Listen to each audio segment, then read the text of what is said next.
जय जगन्नाथ मु दिवाकर दास आपण प्रणाम करुच्ची। छतिया बटरे अनेक लीला हेबो बोली महापुरुष मालिकार लिखिं।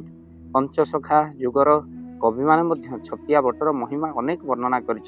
भक्तबंधु कली जुगरे से छतिया बटरे कौन हेबो लीला महापुरुष कौन कहते बोले लीला उदय होइब लीला उदय होइब छतिया बट जे जानी ता बोलो जाई फूल सेही क्षेत्रे चहट पड़िब से क्षेत्र चहट पड़िब बोले भक्तबंधु चहट पड़िब से क्षेत्र छतिया बटरे जहाँ जाजपुर जिला छतिया बट आप जानते जो सन्थ हरिदासंकर निवास स्थली आउ से भक्तबंधु चहट पड़िब बोली महापुरुष लिखुंट। खाली से नुहे बोले लीला उदे हेब बाबूरे स्थान छटिया बट भक्त भगवान सेठारे पुणी होइबे भेट छटिया बटरे भक्त भगवान भेट हेब। केवल छटिया बट गोटे स्थली को लेखाई नहीं छतिया अंचल अनेक सिद्ध साधुंकर मठ रही सेठी भक्त भगवान भेट हे बोली महापुरुष लिखुंट।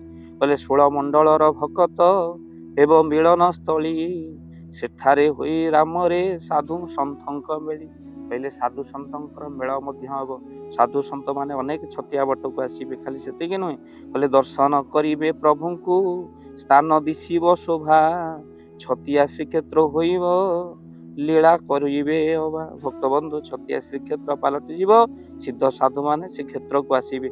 पुनश्च महापुरुष लिखिं बोले लीला उदे हेब शून्य चहटिब गह गह छतिया रे श्रीरंगा चरणे सरबे खटिबे श्रीक्षेत्र होइब बारे। भक्तबंधु से क्षेत्र छतिया बट श्रीक्षेत्र हेब महापुरुष लिखिं। पुनश्च जाईफुल मालिकार महापुरुष लिखिं छतिया श्रीक्षेत्र हेब महाकैवल्य हाट बस बोल जाईफुल पुणी अनंत जुग आसब। पुनश्च महापुरुष कहले कहले हाड़िया कमार चाही बसी अच्छी प्रभु बाट को चाही केउ दिन प्रभु आसबे पुणी जे चक्षु जीव धन्य होई। भक्तबंधु हाड़िया कमार चाहिए रही से स्थान बोली महापुरुष कहते। आउ से स्थान महिमा वर्णना करने आप जानते ऋषिया से काले दारुंक निमंते पड़ी शिव देउले दारुण पाइण पथ हुड़ीज मर मार्कंड ठारे। भक्तबंधु जो पद को महापुरुष लिखिं से छतिया हेब। खाली से नुह रेल बईरी रेल स्टेशन रे जो ट्रेन अटकी जीव महापुरुष छतियार महिमा वर्णना कर।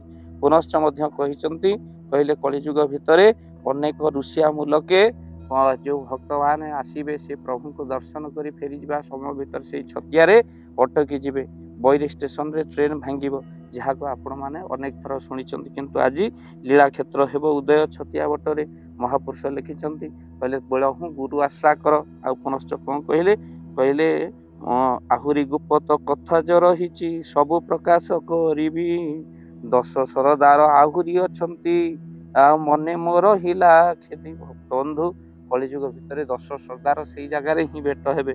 आउ प्रभु दरबार भितर से छतिया बटरे लीला स्थान पलटि 16 मंडल भक्त एकाठी हेबे बोली महापुरुष लिखिं। तेणु समय कह से भगवान चरणार बिंद तले प्रणाम करवा जो भगवान अनेक लीला क्षेत्र बाछिंट। आउ जो हरिदास आगत भविष्य जहाँ लिखिं मालिका सत हो। तेणु ए भव सागर जेबे तरीजु भज हरे कृष्ण राम पिला हरिदास लिखिला ए गीत सुमरी प्रभु नाम से प्रभु को आम चिंता करवा। तेणु बहुत भक्त मैंने कहते आगुआ कौन हम ताहा मालिकार प्रकाश कर। तेणु से छतिया कौन हेब से कथा आम प्रकाश कलु। भक्तबंधु वीडियो को शेयर करेंगे चैनल जदि नुआ चैनल को सब्सक्राइब करेंगे। जय जगन्नाथ जय पंचसखा।